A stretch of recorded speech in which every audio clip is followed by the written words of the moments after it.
Welcome to TradeTheMBI.com. This is John. This report is for the 13th.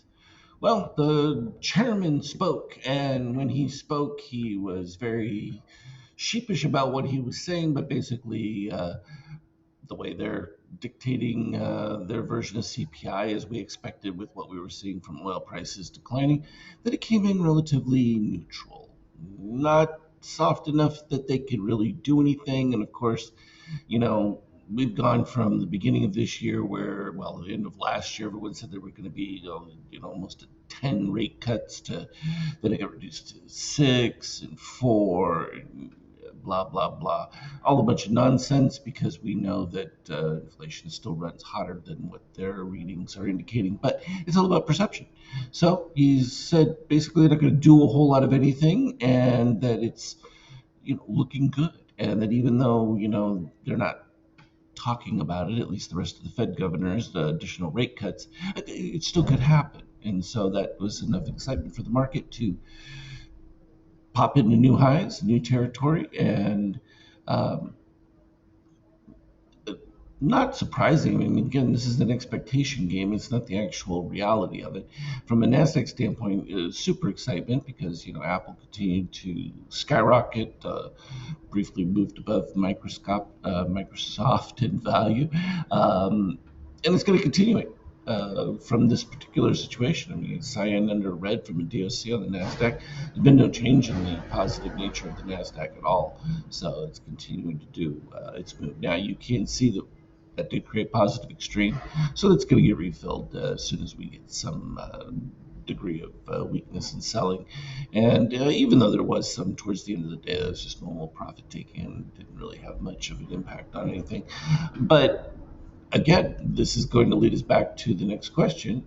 Well, this was off the throw in of the petroleum reserves, everything else. Uh, will that be able to continue? And can they continue to do that through the summer? We've already seen the change in oil prices to the upside, so that's going to reignite and do just the opposite of what they're looking for. In order to get another soft print, you'd have to have either a significant reduction in consumption and or nobody using energy, which isn't going to happen.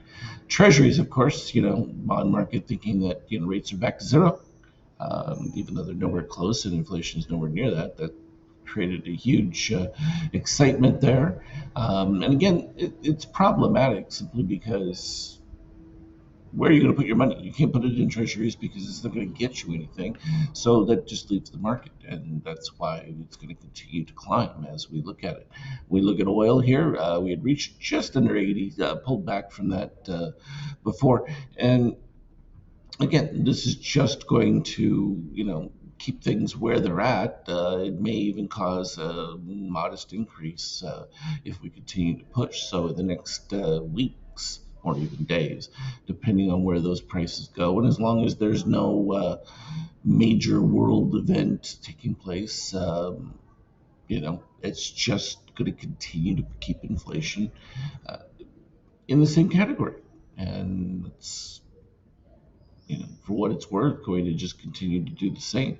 Now, of course, this spiked the euro because, well, of course, the Fed is going to cut. Well, they didn't actually cut, even though the ECB actually did cut, and then that created a huge bounce back for the euro. Short-lived because at the end of the day, the fundamentals just don't match, and that's all right. They can still play with that. From a gold standpoint, that was sad news because they wanted a little hotter, but I don't think that's going to change the reality on the ground for cryptos or for gold.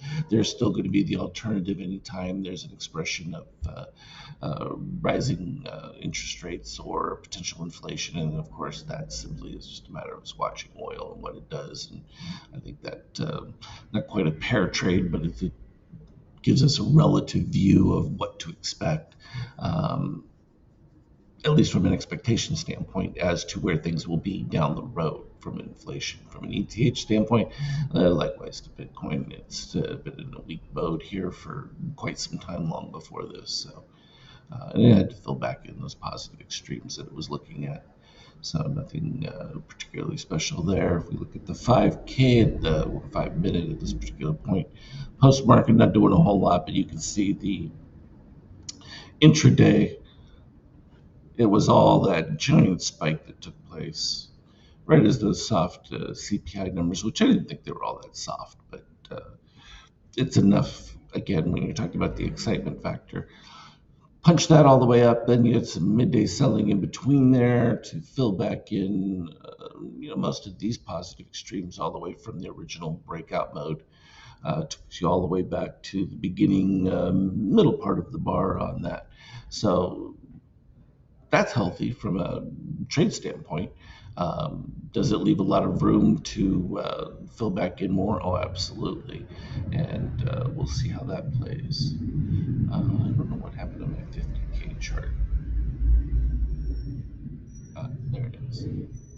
So it bought there, so back right around 53.53 and got out of it at 54.32. So just under 100 points on that move from it. Pretty straightforward and I think pretty clean. So all in all, when you get this kind of a move of DOC steel, you're going to get some weakness, but as soon as it pops back above, you're going to get that rise coming back forward. So your best, from a short standpoint view, is seeing that DOC steel above at least the zero line. It creates a more sustainable. When you look at it over here, back on 530, and that. You can see the decline where steel is above, not coming from below.